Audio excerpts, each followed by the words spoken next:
Lo dijo en la primera hora.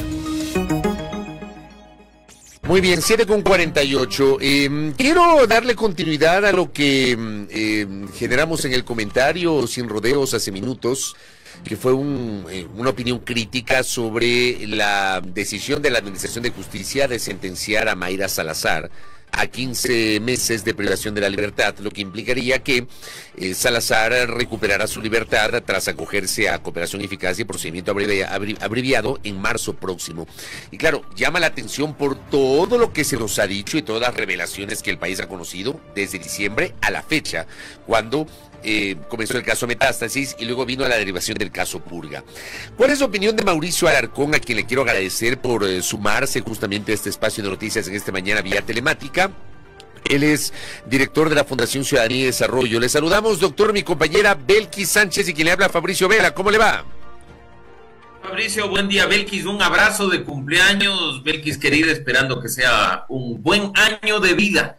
Y pues acá, como bien decías, mi querido Fabricio, creo que muchos del día de ayer no nos contuvimos al momento de manifestar nuestra indignación por lo que está sucediendo con un caso tan sonado y rimbombante como el denominado caso Metástasis, ¿no? Personas que en definitiva, sobre pretexto de haberse acogido a esa figura que está establecida en el Código Orgánico Integral Penal, la de la cooperación eficaz, terminan prácticamente pasando unas vacaciones en un centro de rehabilitación social y, en definitiva, consagrando la impunidad respecto de hechos de corrupción declarados públicamente. Mauricio, muy buenos días, gracias por sus deseos. Volviendo al tema de la entrevista, ¿desnaturalizada entonces la figura de la cooperación eficaz en nuestro país? A ver, algunos, y parto de que no soy un experto penalista, pero algunos, cuando esta figura entró en vigencia con reformas, incluso en el año 2019 en el Código Orgánico Integral Penal, tal como la concebimos hoy, fuimos un tanto críticos porque precisamente, sí, es importante, otras legislaciones la consagran también, pero la forma en la que está establecida en nuestra legislación abre las puertas para este y otros casos que hemos visto, Belkis, en el último tiempo, que, como digo, en lugar de sancionar actos punibles, actos delincuenciales, terminan siendo simplemente formas de consagrar impunidad.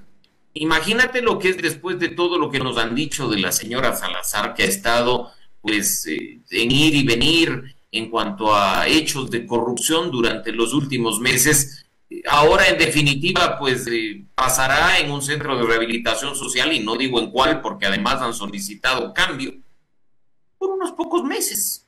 Aquí resulta que pues es bastante rentable ser corrupto, acogerse a un proceso de cooperación eficaz, decir algo de lo que se sabe y dejar a criterio de la fiscalía si esa cooperación ha sido o no útil para la causa, para que esa fiscalía le pida al juez pues una rebaja brutal de la pena, ¿no? Estamos viendo, como digo, que incluso a medio camino, cuando se había solicitado originalmente más meses privada de la libertad, termina dándosele pues poco más de un año, y considerando lo que ya ha pasado y demás, pues carnaval en libertad prácticamente.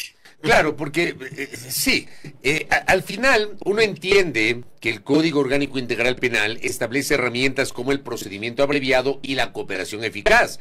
Si una persona que ha sido detenida contribuye, coopera con la justicia para que se pueda esclarecer el caso, creo que establece justamente una reducción de la pena. Pero el punto es que a lo largo de todos estos meses, el país ha visto absorto, porque sí existimos aquellos que no perdemos la capacidad de asombro, doctor, y creo que usted es uno de aquellos que igualmente no pierde la capacidad de asombro, en donde hemos visto el inmenso poder, según las revelaciones de las investigaciones de este caso, que había acumulado Mayra Salazar, incluso siendo operadora de la Corte de Justicia, con esta relación con la presidenta de la Corte, con su relación con grupos de delincuencia organizada, incluso teniendo relación con otro tipo de actividades que no tenían nada que ver con sus funciones como relacionadora pública de la Corte de Justicia del Guayas. Y a la larga, en 8 meses más, ella va a recuperar la libertad y aquí no ha pasado nada. Entonces, a lo largo de la mañana y en redes, mucha gente dice esto es una burla, es una tomadura de pelo, doctor. Definitivamente, y como digo, los que estamos siguiendo este proceso hemos visto que esto ocurre una y otra vez en otros casos respecto de otros actores. Pues la cooperación eficaz, si bien es cierto, es una figura, insisto, válida, legalmente hablando, que se utiliza no solo en Ecuador, sino en varios regímenes de América Latina y del mundo, para atrapar, como se dice coloquialmente, a los peces gordos, pero la desproporción puede terminar generando impunidad. Tú has sido muy claro, Fabricio, tenemos a una Mayra Salazar que fue operadora, que actuó, que fue protagonista de actos de corrupción, pero ahora, como la información a criterio de la Fiscalía que ella proporcionó permitió no solo aclarar más el caso Metástasis, sino dar pie al caso Purga, pues véngase una rebaja del 75% de la pena, ¿no? Y además, como ya ha estado privado de la libertad, pues lo que le resta por cumplir termina siendo más o menos 8 meses, y en definitiva, como digo, marzo de 2025, pues ya libre, feliz y contenta, y después de haber sido protagonista de uno de los más sonados casos de corrupción de los últimos tiempos. ¿Qué decir de la discrecionalidad con la que se tratan los casos, Mauricio? Que lamentablemente, Belkis, eso es lo que dice el Código Orgánico Integral Penal, porque es responsabilidad de la Fiscalía al momento de acusar y de llevar a cabo este proceso, solicitar al juez esta rebaja de la pena, determinando pues la existencia de una cooperación eficaz y el grado de eficacia de dicha cooperación, ¿no? Se habla en este caso, pues hay que reducirle la pena en tanto el Código Orgánico Integral Penal establece parámetros para que pues la persona se sienta premiada o bonificada por lo que dijo, lo que dio, lo que entregó respecto de atrapar, como digo, a peces gordos o ampliar el caso en definitiva en cuanto a su cobertura, ¿no? Entonces aquí estamos hablando de que lo actuado el día de ayer, tanto por la Fiscalía como por los jueces, es legal, está establecido en el Código Orgánico Integral Penal, pero creo que sí debe llamarnos a la reflexión por la subjetividad con la que se está actuando y por supuesto también por la forma en la que, insisto, esta figura empieza a generar impunidad, más allá de premio por lo que se está haciendo a favor de investigaciones como las que hemos hecho. Ahora, en contrapartida, hablando de estos cuestionamientos, yo he dicho permanentemente, o sea, uno sería loco que uno no apoye cualquier proceso investigativo que permita determinar la verdad de los hechos. O sea, como opinión pública tenemos que hacerlo. Mi cuestionamiento siempre parte de la selectividad o de que para ciertos casos se hace mucha exposición pública, llenamientos, etcétera, y para otros simplemente guardan el sueño de los justos y aquí no pasa nada. Anteayer, por ejemplo, el caso AAA.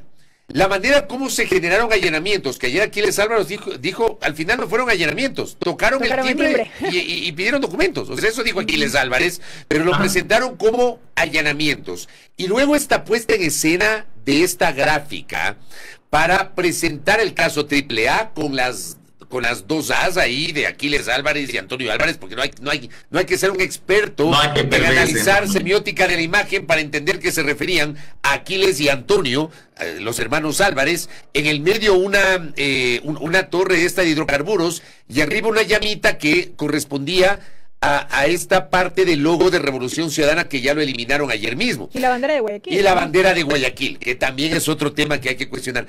¿Usted cómo le cayó, por ejemplo, esta gráfica que se viralizó, doctor?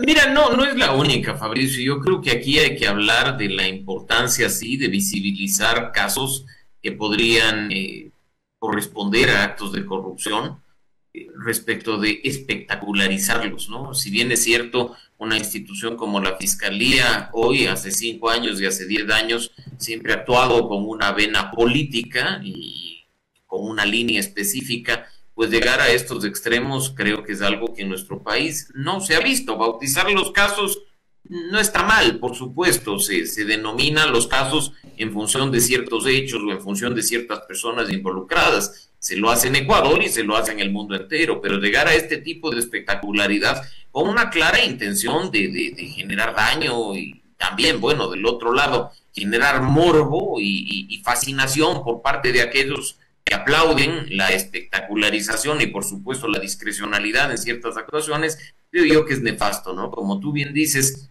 y nosotros hemos tratado de mantener en Ciudadanía y Desarrollo una línea coherente. Hay que aplaudir cuando la Fiscalía hace un buen trabajo y hay que criticarla cuando actúa en la forma en la que ha actuado en ciertos temas, ¿no? Y creo que esas críticas han estado siempre en cuanto a la discrecionalidad sobre la forma en la que se seleccionan las investigaciones en lugar de actuar respecto de todas ellas, y por supuesto también sobre la forma mediática en la que se manejan ciertos casos, ¿no? Claro, y es por ejemplo... Perdón, doctor, que le interrumpa. Yo hablaba del logo de este caso, del caso AAA, y es inevitable hacer la comparación con el año pasado, cuando al caso Gran Padrino le llamaron caso Encuentro, que era parte del eslogan del gobierno del Encuentro, que el mismo día tuvieron que cambiar a gobierno del Ecuador porque ya lo habían utilizado como parte de la narrativa de ese caso, doctor. Bueno, y veamos, capaz que pues la Fiscalía se anima a investigar algo respecto del gobierno actual y le llama el caso que resuelve o alguna cosa por el estilo, ¿no? Veamos si es que eso efectivamente pasa, porque te digo, esta Fiscalía ha estado activa durante ya 3 gobiernos, Moreno, Lasso y ahora Noboa, y creo que es indiscutible, y los hechos hablan por sí solos, la forma en la que discrecionalmente se ha actuado respecto de ciertos temas, ¿no?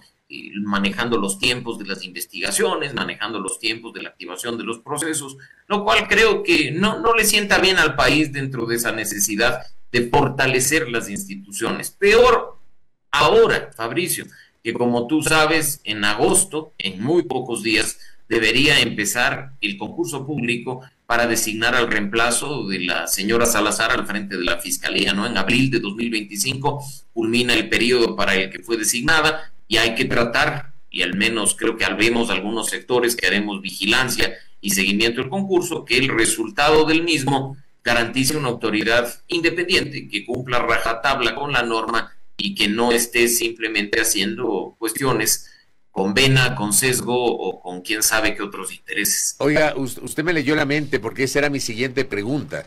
Yo le iba a preguntar justamente el tema del concurso para la Fiscalía, porque la doctora Salazar, en teoría, ella debería dejar el cargo el 8 de abril del próximo año, que se cumplirán los 6 años, y no hay posibilidad de que pueda participar para una reelección.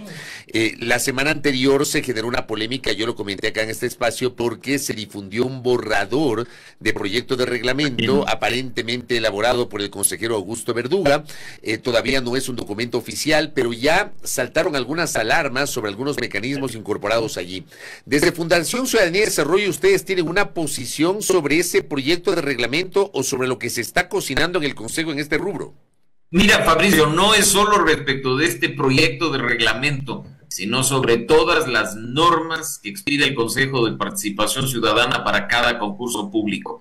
Parte de la inestabilidad de 15 años y varios meses de concursos desastrosos parte del hecho de que para cada uno de ellos se sienta un grupo de sabios a manera de consejeros a redactar normas, a cambiarlas, a modificarlas o a acomodarlas en función de intereses particulares. Si tú revisas los reglamentos que correspondieron a los primeros concursos de aquel primer consejo transitorio cuando entró en vigencia la Constitución del 2008 respecto de los que hay hoy, son totalmente diferentes. Han cambiado un montón de cosas, cambian puntuaciones, cambian criterios de evaluación, cambian procedimientos, meten cosas, sacan cosas ad hoc para el proceso del momento. Lo criticamos, recordarás tú, en su momento, cuando para elegir a Galo Chiriboga modificaron un reglamento para que importe la experiencia jurídica en general y no la específica. Hemos criticado en otros concursos, como los que están pasando a propósito de la Defensoría Pública, ya designada por supuesto, donde a medio camino cambiaron las reglas de juego. Otros concursos como el del Contralor General del Estado, donde pasó lo mismo. Entonces, esa inestabilidad se soluciona, y esa es nuestra posición, de una manera bastante simple. Las normas de los concursos públicos deberían al menos estar consagradas en una ley, y yo sé que la Asamblea no es el ideal y que no goza de la credibilidad y de la confianza nuestra, pero al menos modificar una ley con 137 hoy, 152 voluntades a partir de 2025 es bastante más difícil que sentar a 7 sabios de la Grecia a poner las cosas a su antojo para tratar de favorecer o perjudicar a sus amigos o a sus enemigos respectivos. Y como fundación, ¿ustedes tuvieron alguna posición sobre la forma como se designaba el presidente del Consejo de la Judicatura? Mira, nosotros también hemos sido claros sobre ese tema. muchas veces nos quedamos simplemente en la legalidad, y hago énfasis de eso por lo que acabamos de hablar de la cooperación eficaz también, ¿no? Es legal, entonces como es legal, la ley, y el punto es que yo creo que acá hay que empezar a discutir, cuando nuestra ley ni siquiera se aplica en su totalidad o se aplica a discreción, la legalidad respecto de lo ético.